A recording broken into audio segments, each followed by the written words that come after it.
పాతికేళ్ల క్రితం మాట. సుబ్బలక్ష్మి లక్ష్మయ్య దంపతులు పెళ్ళై 5 సంవత్సరాలు గడిచినా సంతానానికి నోచుకోలేదు. అదే ఊర్లో ఉంటున్న వాళ్ళ దూరపు బంధువు కామాక్షి ఆశ్రమం నుండి ఒక బిడ్డని తెచ్చి పెంచుకోమని సలహా ఇస్తుంది. ఇక అదే శరణమేమో అనుకొని బిడ్డను తెచ్చుకోవడానికి ఆశ్రమానికి వెళ్తారు. పిల్లల్ని చూడ్డం మొదలు పెడతారు. అందులో ఒక 1 ఏడాది పాప సంధ్య మొహంలో లక్ష్మీ కళతో చాలా ముద్దుగా కనిపిస్తుంది సుబ్బలక్ష్మికి. ఈ పాపని దత్తత తీసుకుందామండి. అవును లక్ష్మి, పాప చాలా ముద్దుగా ఉంది, తననే దత్తత తీసుకుందాం అంటాడు లక్ష్మయ్య. ఆడపిల్ల ఎందుకు వదినా, అసలే మీకు పిల్లలు లేరు. ఒక మగబిడ్డను దత్తత తీసుకుంటే భవిష్యత్తులో మీకు చేదోడు వాదోడుగా ఉంటాడు కదా. నువ్వు చెప్పింది నిజమే కామాక్షి, కానీ నా మనసుకెందుకో ఈ పాపని పెంచుకోవాలనిపిస్తుంది అని కామాక్షితో చెప్పి సంధ్యను దత్తత తీసుకున్నారు ఆ దంపతులు. ఒక 2 ఏళ్ల వరకు అంతా బాగానే సాగింది. పాపను చాలా గారంగా చూసేవారు. ఆ తర్వాత అసలు తమకు సంతానమే కలగరు అనుకున్న ఆ దంపతులకు వరుసగా మరో 2 ఆడపిల్లలు పుడతారు. రోజులు గడుస్తున్న కొద్దీ కన్నబిడ్డలు ముద్దైపోతారు, పెంచుకున్న బిడ్డ చేదైపోతుంది. సంధ్యకు 10 ఏళ్లు నిండిన తర్వాత నుండి తనని బడికి పంపడం మానేసి ఇంట్లో పనులు చేయిస్తుంది సుబ్బలక్ష్మి. అలా పెంపుడు తల్లిదండ్రులకు పని మనిషిగా మారుతుంది. సుబ్బలక్ష్మి కన్న కూతుర్లు చిత్ర, రాగిణి. ఇంట్లో ఎవ్వరూ పట్టించుకోకపోయినా చిత్ర మాత్రం సంధ్యను చాలా అభిమానంగా చూస్తుంది. సంవత్సరం క్రితం ఓ రోజు కామాక్షి సుబ్బలక్ష్మి ఇంటికి వస్తుంది. రావదిన, లోపలికి రా, కూర్చో అంటూ మర్యాదలు చేస్తుంది సుబ్బలక్ష్మి. ఏంటి వదిన, ఈ మధ్య ఇటువైపు రావడమే లేదు? ఏం చెప్పాలి వదిన, కడుపు చించుకుంటే కాళ్ల మీద పడుతుంది అంటారు. అలా ఉంది నా పరిస్థితి. మా అబ్బాయి రాకేష్ చదువుకోరా అంటే సరిగా చదువుకోలేదు. ఇప్పుడు వాడికి పెళ్ళిడు వచ్చినా ఇంకా స్థిరపడలేదని సంబంధాలు కూడా ఏమీ రావట్లేదు. కొంపదీసి మా చిత్ర, రాగిణీలలో ఎవరినైనా అడగడానికి వచ్చావా ఏంటి? అలాంటి సాహసం మాత్రం చెయ్యొద్దు వదినా. బరువు బాధ్యతల విలువ తెలియని వాడితో మా అమ్మాయిల్ని ముడిపెట్టలేను. సర్లే, నువ్వు ఇలా అంటావని నాకు తెలియదా ఏంటి? నేను వచ్చిన విషయం వేరు. మా పక్క వీధిలో సుశీల అని ఒక ఆవిడుంది, మహాగడుసుది. ఆవిడ కొడుకు బ్యాంకులో ఉద్యోగం చేస్తున్నాడు. అవునా? అయితే మా అమ్మాయిల కోసం సంబంధం తీసుకొచ్చావా? అవును, నీ కూతురికే తీసుకొచ్చాను, కానీ చిత్ర, రాగిణీలకు కాదు.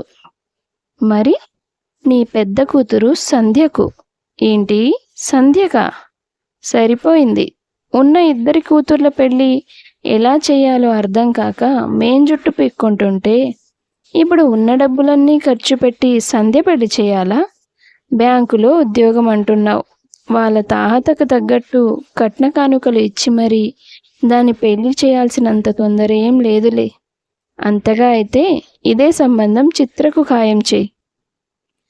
నువ్వు ఈ మాట అంటావని నాకు తెలుసులే వదినా. గొడ్డొచ్చిన వేళ బిడ్డొచ్చిన వేళ అంటారు. ఈ సంధ్య ఇంట్లో అడుగు పెట్టాక నీకు పిల్లలు పుట్టారని సంతోషపడ్డాం, కానీ వరుసగా 2 ఆడపిల్లలే పుట్టి 3 ఆడపిల్లల బరువును నీ నెత్తి మీద వేసింది. నేను ఆ రోజే చెప్పాను మగపిల్లాడిని తీసుకోమని. నువ్వు వింటేనా? ఆ మాటలన్నీ విన్న చిత్ర, అత్త, మీరు నిజంగానే మాకు బంధువులేనా? అదేంటమ్మాయి, నోరారా అత్త అని పిలుస్తూ మళ్ళీ బంధువులేనా అని అడుగుతావు? కానీ నాకు మాత్రం మీరు బంధువులాగా కాదు, మా నెత్తి మీద కూర్చున్న రాబందులాగా కనిపిస్తున్నారు. అమ్మని ఎంత మాట అన్నావే! చూసావా సుబ్బలక్ష్మి, వరుసకు మేనత్తనవుతానని తెలిసి కూడా నీ కూతురు ఎలాంటి మాట అందో నన్ను. పెద్దదైపోయింది కదా, ఇంక పట్టలేకపోతున్నాం దీన్ని. అత్త, మాటలు సరిగా రానివ్వు. చిత్ర, అత్తతో అలాగేనా మాట్లాడేది? ముందు నువ్వు లోపలికి పో. ఈ కాలం పిల్లలకి బొత్తిగా భయం భక్తి లేకుండా పోతుంది. ఎప్పుడు చూసినా ఆ సంధ్య వెనకాల తిరుగుతుంది కదా, సావాస దోషం. అందుకే ఇలాంటి మాటలు వస్తున్నాయి దాని నోటి వెంట. అదంతా సర్లే వదినా, ముందు ఈ సంబంధం విషయం ఏంటో పూర్తిగా చెప్పు. సంబంధం నేను తీసుకురాలేదు వదినా, ఆ సుశీలే స్వయంగా సంధ్య ఫోటో తీసుకొని మరీ నా దగ్గరికి వచ్చింది. ఈ అమ్మాయి వాళ్ళు మీ బంధువులే అంట కదా, తను మా అబ్బాయికి భార్యగా రావడానికి చక్కగా సరిపోతుంది. ఓసారి వెళ్ళి వాళ్ళ అభిప్రాయం కనుక్కొనిరా అని చెప్పింది నాతో. ఆవిడకి కోడలు ఉద్యోగస్తురాలు అయ్యుండకూడదంట. వంట, వార్పు, మడి, ఆచారం తెలిసిన అమ్మాయి కావాలంట. అలాంటి లక్షణాలన్నీ మన సంధ్యలో ఉన్నాయని ఎవరో చెప్తే సంబంధం కలుపుకోవడానికి నా దగ్గరకు వచ్చింది. పైగా కట్న కానుకలు కూడా ఏమీ ఆశించట్లేదు.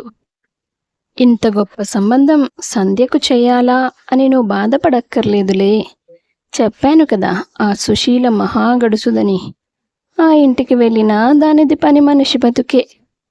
కామాక్షి మాటలు విన్న సుబ్బలక్ష్మి కాసేపు ఆలోచనలో పడుతుంది.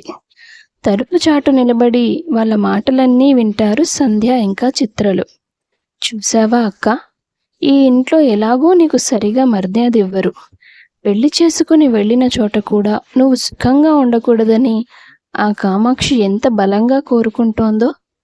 నువ్వు ఈ పెళ్లికి అస్సలు ఒప్పుకోవద్దు. చిత్ర మాటలకు సంధ్య ఏమీ మాట్లాడకుండా మౌనం వహిస్తుంది. ఆ మరుసటి రోజు సుబ్బలక్ష్మి లక్ష్మయ్యతో మాట్లాడి సుశీల కుటుంబాన్ని ఇంటికి పిలిపిస్తారు. వాళ్ళు అబ్బాయితో సహా సంధ్యని చూసుకోవడానికి వస్తారు. మా వాడి పేరు విక్రమ్.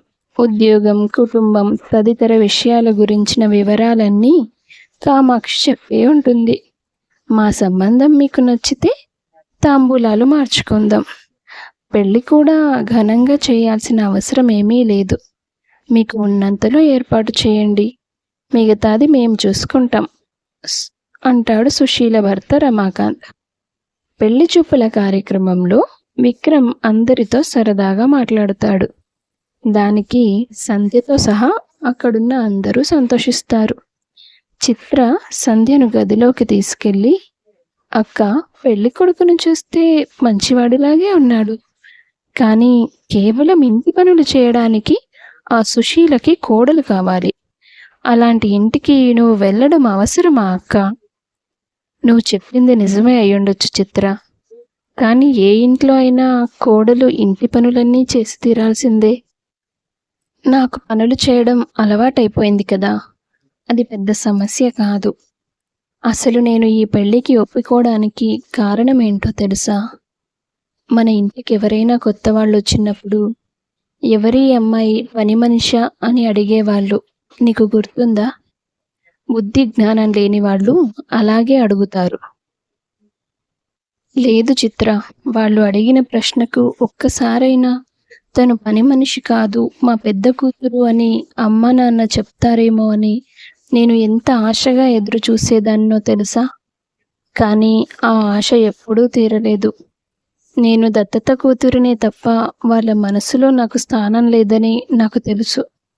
ఈ పెళ్లి ద్వారా వాళ్ళకి నా భారం దిగిపోతుంది. రేపటి రోజు అత్తగారింట్లో నేను ఎన్ని పనులు చేసినా కూడా అందరూ తను మీ ఇంటి కోడలా అని అడుగుతారు. ఈ ఇంట్లో నాకు కూతురుగా గుర్తింపు లేకపోయినా ఆ ఇంట్లో కోడలిని అనే గుర్తింపు ఉంటుంది. ఇంట్లో వాళ్ళ దగ్గర తగ్గి బతకాల్సి వచ్చినా ఆ కుటుంబం నాకు సొంత కుటుంబం అవుతుంది. పెంచిన వాళ్ళ దగ్గర పరాయి దానిలా మిగిలిపోయే కంటే కట్టుకున్న వాడి ఇంట్లో కోడలుగా గుర్తింపు పొందడమే మంచిదని నా మనసు చెబుతుంది. అక్క, నీ మనసులో ఇంత బాధ దాచుకున్నావా? కానీ ఎవరేమన్నా ఎన్ని అనుకున్నా బతికున్నంత కాలం ఈ చెల్లి మాత్రం నీకు చెల్లిగానే ఉంటుంది. నిన్ను సొంత అక్కలాగే చూసుకుంటుంది. నా కోసమైనా అప్పుడప్పుడు మన ఇంటికి వచ్చిపోతుండక్క. చిత్ర మాటలకు సంధ్య కంటతడి పెట్టుకుంటుంది. అనుకున్నట్టుగానే కొద్ది రోజుల్లో విక్రమ్కు సంధ్యకు పెళ్లి జరుగుతుంది. పెళ్ళైన తొలినాళ్లలో విక్రమ్ సంధ్యలు చాలా అన్యోన్యంగా ఉంటారు. కానీ అత్తగారు సుశీల మాత్రం కోడలితో మాట్లాడే తీరు కటువుగానే ఉంటుంది. ఒకరోజు రమాకాంత్ సంధ్యను కాఫీ తీసుకురమ్మని అడుగుతాడు. అమ్మా సంధ్య, నీ మొహంలో ఏదో దిగులు కనిపిస్తుంది, ఏమైంది? అలాంటిదేం లేదు మావయ్య గారు, నేను బాగానే ఉన్నాను. నాకు తెలుసు, మీ అత్తయ్య ప్రవర్తన నీకు కాస్త ఇబ్బంది కలిగిస్తోంది కదా. రమాకాంత్ ప్రశ్నకు సంధ్య మౌనంగా ఉండిపోతుంది.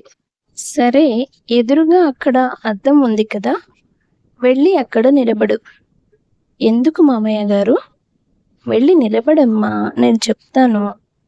సరే అని సంధ్య అద్దం ముందు వెళ్ళి నిలబడుతుంది. ఆ అద్దంలో నుండి నీకు నేను కనిపిస్తున్నానా అని అడుగుతాడు రమాకాంత్. కనిపిస్తున్నారు మామయ్య అని బదిలిస్తుంది సంధ్య. సరే, ఇప్పుడు చెప్పు, కాఫీ కప్పు ఏ చేతిలో పట్టుకున్నాను? టక్కున చెప్పు. సంధ్య ఆలోచించకుండా కుడి చేతిలో పట్టుకున్నారు మామయ్య అని చెప్తుంది. సరే, నువ్వు ఇలా రామ్మా. ఇప్పుడు చూడు, నేను ఏ చేతిలో కాఫీ కప్పు పట్టుకున్నాను? ఎడమ చేతితో పట్టుకున్నారు. కానీ అద్దంలో నుంచి చూసినప్పుడు నీకు కుడి చేతితో కనిపించింది కదా. అవును మామయ్య. కళ్ళకు కట్టినట్టుగా చూపించే అద్దంలో కూడా అబద్ధం, అపార్థం ఉన్నాయి. మరి అలాంటప్పుడు మనుషుల ప్రవర్తనను అర్థం చేసుకోవడంలో అపార్థం రాకుండా ఉండదు. మీ అత్తయ్య గారి మనసేంటో నీకు సమయం వచ్చినప్పుడు తెలుస్తుంది. ఇక నువ్వు వెళ్ళి పని చూసుకోమ్మా అని చెప్తాడు కోడలితో. విక్రమ్ సంధ్యల పెళ్లి జరిగి సంవత్సరం కావస్తోంది. పెళ్లి రోజును వేడుకగా జరుపుకోవాలని ఆశపడుతుంది సంధ్య. అందుకు అత్తమామలు కూడా మద్దతిస్తారు. 2 రోజుల్లో పెళ్లి రోజు వస్తుందనగా భర్త కోసం ఏదైనా బహుమతి తీసుకోవాలని షాప్కి వెళ్తుంది సంధ్య. అక్కడ ఒక ఆవిడ చంటి బిడ్డను సంకనెత్తుకొని ఆ బిడ్డ అల్లరి తట్టుకోలేక భర్తను కేకేస్తోంది. ఆ తల్లి బిడ్డల బంధాన్ని, ఆ తల్లి పడే పాటలను చూసి తాను కూడా తల్లైతే బాగుండు అన్న ఆశ మనసులో కలిగి ముసిముసిగా నవ్వుతోంది సంధ్య. ఆ అమ్మాయి పిలిచిన పిలుపుకి ఆమె భర్త వచ్చి తన పక్కన నిలబడతాడు. అతన్ని చూడగానే సంధ్య కాళ్ల కింద భూమి కదిలినట్టు అనిపిస్తుంది. అతను ఎవరో కాదు, విక్రమ్. తన నోటి మీద చెయ్యి వేసుకొని పొంగుతున్న దుఃఖాన్ని ఆపుకొని అక్కడి నుండి బయటికి పరుగు తీస్తుంది సంధ్య. సాయంత్రం కావస్తోంది. బయటికి వెళ్ళిన మీ కోడలు ఇంకా ఇంటికి తిరిగి రాలేదు. నేను కాస్త భయం చెప్తే మీరేమో ఏదో శాడిస్ట్ అత్తనైనట్టు నా మీద అరుస్తారు. ఫోన్ చేసినా కూడా ఎత్తడం లేదు అని వాళ్ళు మాట్లాడుకుంటూ ఉండగా సంధ్య ఇంటికి తిరిగి వస్తుంది. అత్తగారు మాట్లాడుతున్నా పట్టించుకోకుండా తన గదిలోకి వెళ్ళిపోతుంది. సంధ్య ప్రవర్తనకు అత్తమామలిద్దరూ ఆశ్చర్యపోతారు. గదిలోకి వెళ్ళి మాట్లాడదామని కోడలి దగ్గరికి వెళ్తారు. అప్పటికే సంధ్య తన చెయ్యి కోసుకోబోతూ కనిపిస్తుంది. అది చూసిన అత్తగారు సుశీల సంధ్య చేతిలో నుండి చాకు లాగేసుకొని తన చెంప మీద కొడుతుంది. ఇప్పుడు నీకు ఏమంత కష్టం వచ్చిందని ప్రాణాలు తీసుకోవాలనుకుంటున్నావు? ఏదైనా సమస్య ఉంటే మాతో చెప్పాలి. ఇదేనా నువ్వు తీసుకోవాల్సిన నిర్ణయం? రేపటి రోజు మేము బతికున్నా లేకపోయినా ఈ ఇంటిని నువ్వు ఒక్కదానివే సక్రమంగా ముందుకు నడిపించాలని నీతో కటువుగా ప్రవర్తించి పనులన్నీ చేయిస్తున్నాను తప్ప నిన్ను సాధించడానికి కాదు. నీకో కష్టం వస్తే మేము అండగా నిలబడలేమనుకున్నావా? ముందు నీకు వచ్చిన సమస్య ఏంటో చెప్పు. మీ అబ్బాయి అత్తయ్య, మీ అబ్బాయికి ఇదివరకే పెళ్ళైంది. నువ్వేం మాట్లాడుతున్నావు? విక్రమ్కి పెళ్ళవడం ఏంటి? అవునత్తయ్య, ఇందాకే నేను షాపులో చూశాను. వాళ్ళిద్దరికీ పెళ్ళై ఒక బిడ్డ కూడా ఉంది. నువ్వు ఏదో పొరపడి ఉంటావమ్మా. అలాంటిదేం ఉండదు. నేను అన్నీ పూర్తిగా కనుక్కొని నిర్ధారించుకున్నాకే అక్కడి నుంచి బయలుదేరాను అత్తయ్య. నాకు సంధ్య అని ఎవరు పేరు పెట్టారో తెలియదు కానీ చాలా సరిగ్గా పెట్టారు. నా భవిష్యత్తు ఎప్పుడూ చీకట్లోనే ఉండాలని. కోడలి మాటలు విన్న తర్వాత సుశీల, రమాకాంత్లు షాక్కు గురవుతారు. కొడుక్కి ఫోన్ చేసి ఇంటికి రప్పించి నిలదీస్తారు. దాంతో విక్రమ్ నిజం ఒప్పుకుంటాడు. నీకు అన్ని పనులు వచ్చిన కోడలు కావాలని నువ్వు పట్టుబట్టావని నేను సంధ్యను పెళ్లి చేసుకున్నానమ్మా. కానీ నాకు ముందే రేఖతో పెళ్ళయింది. తనకు కూడా ముందు వెనక ఎవరూ లేరు. కానీ తను సర్దుకుపోయే మనిషి కాదు. అసలు నాకు తల్లిదండ్రులున్నారు అన్న విషయం కూడా ఆమెకు తెలియదు.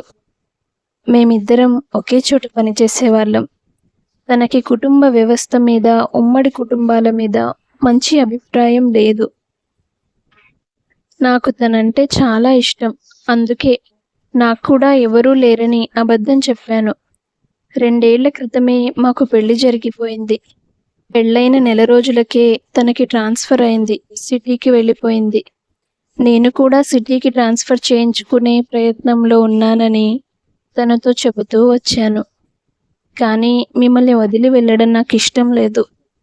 మీ గురించి తెలిస్తే తను నాకు దూరం అయిపోతుంది. మీకోసమే నేను సంధ్యను పెళ్లి చేసుకున్నాను. కానీ రేఖ లేకుండా నేను బ్రతకలేనమ్మా. ఈ విషయం ఎప్పటికీ బయటపడకూడదు అనుకున్నాను. కానీ ఈరోజు తను నన్ను కలిసి వెళ్ళడానికి ఇక్కడికి వచ్చింది. అప్పుడే సంధ్య తనని చూసినట్లుంది. ఐఎమ్ సారీ సంధ్య, కానీ నేను ఏదీ కావాలని చేయలేదు. మీరు చెప్పే ఒక్కసారితో నా జీవితానికి ఎలాంటి న్యాయం జరగదు. నా మనసుకు అయిన గాయం మానిపోదు. ఒక్క విషయానికి మాత్రం నాకు చాలా సంతోషంగా ఉంది. బతికినంత కాలం మోసపోయే అవసరం నాకు రాలేదు. ప్రేమ లేని భర్తతో కాపురం చేయొచ్చు, కానీ ప్రేమ నటించే భర్తతో కాపురం చేయలేం. దయచేసి ఇకపై నా జీవితంలోకి మాత్రం తొంగి చూడొద్దు. విక్రమ్ చేసిన పనికి అతని తల్లిదండ్రులకు విపరీతమైన కోపం వస్తుంది. సుశీల కొడుకును ఆ చెంప ఈ చెంప వాయించి, మేము అసలు నీ దృష్టిలో బతికేలేము కదా, అనాథనని చెప్పి ఇంకెవరినో పెళ్లి చేసుకున్నప్పుడు మేము చచ్చామనుకొని దానితోనే వెళ్ళిపోయి ఉండొచ్చు కదా. ఎందుకు నమ్మించి సంధ్య గొంతు కోసావు నువ్వు? నీలాంటి వాడు మళ్ళీ నా ఇంటి గడప తొక్కడానికే వీల్లేదు అని కొడుకును బయటికి తోసేస్తారు ఆ దంపతులు.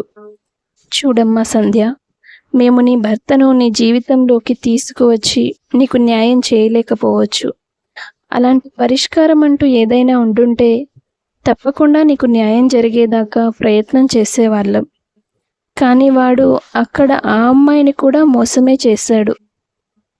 నాకు తెలుసత్తయ్య, మీ అబ్బాయి తనంతట తాను తిరిగి రావాలనుకున్నా సర్దుకుపోయేంత సహనం నాకు లేదు. నా కోసం మీరు మీ కొడుకు దూరం కావాల్సిన అవసరం లేదు. నేనే ఇంట్లో నుంచి వెళ్ళిపోతాను. ఏమ్మా, నీకు మేము అంత దుర్మార్గుల్లాగా కనిపిస్తున్నామా? కన్నవాళ్ళు చచ్చిపోయారని చెప్పి పెళ్లి చేసుకున్న కొడుకు కోసం అత్తమామల్ని తల్లిదండ్రులుగా చూసుకున్న కోడలిని రోడ్డున పడేస్తామనుకున్నావా? నీ పుట్టింట్లో నీకు తల్లిదండ్రుల ప్రేమ దొరికిందో లేదో మాకు తెలియదు, కానీ ఇకపై ఈ ఇంట్లో నీ స్థానం కోడలుగా కాదు, మా కూతురుగా. నీ బాధను పోగొట్టలేకపోవచ్చు, కానీ నీకు మంచి భవిష్యత్తు ఇవ్వడానికి మేము మా సర్వస్వం కూడా ధారపోయడానికి సిద్ధమే. అత్తమామల ఔదార్యం చూసి సంధ్య కన్నీళ్లు పెట్టుకుంటుంది.